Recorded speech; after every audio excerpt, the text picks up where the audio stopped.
پاکستان میں بڑا شور اٹھا تھا جب میں نے کہا تھا کہ جھنڈے کو سلامی دینا شرک ہے اور ترانے کے وقت کھڑا ہو جانا شرک ہے.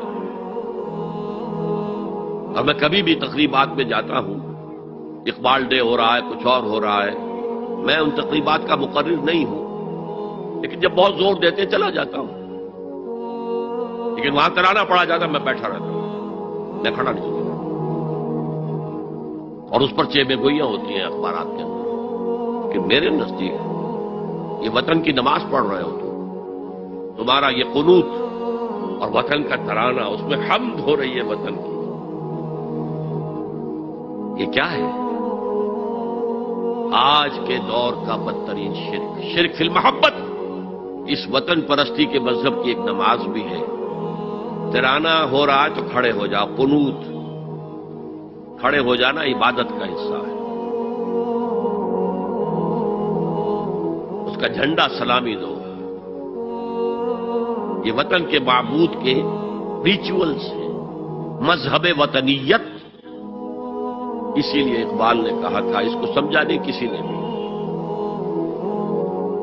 اس دور میں اور ہے، جام اور ہے، جم اور، ساقی نے بنا کی روش لطف و ستم اور، تہذیب کے آزر نے ترشوائے صنم اور. آج کا صنم، آج کا بت کون ہے؟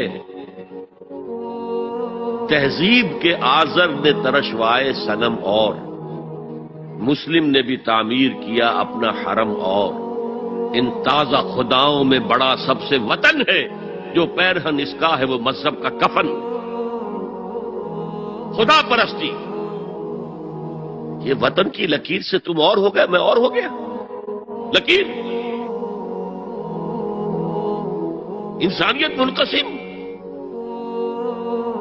جو تمہارے وطن کے لیے ٹھیک ہے وہ تم کرو گے چاہے وہ اخلاقاً غلط ہو، اور جو میرے وطن کے لیے ٹھیک ہے وہ میں کروں گا چاہے اخلاقاً غلط ہو. یہ کون سا دین ہے؟ یہاں تو وطن تمہارا معبود بن گیا. نیشن سٹیٹس، وطن کی بنیاد پر قومیت، وطن محبوب ترین شے. جو شے میرے وطن کے لیے صحیح ہے وہ میں کروں گا چاہے وہ غلط ہو، وہ حرام ہو، اللہ کے قانون کے خلاف ہو، لیکن میرے وطن کے لیے ہوگا. وطن زندہ باد. یہ وطن پرستی ہے.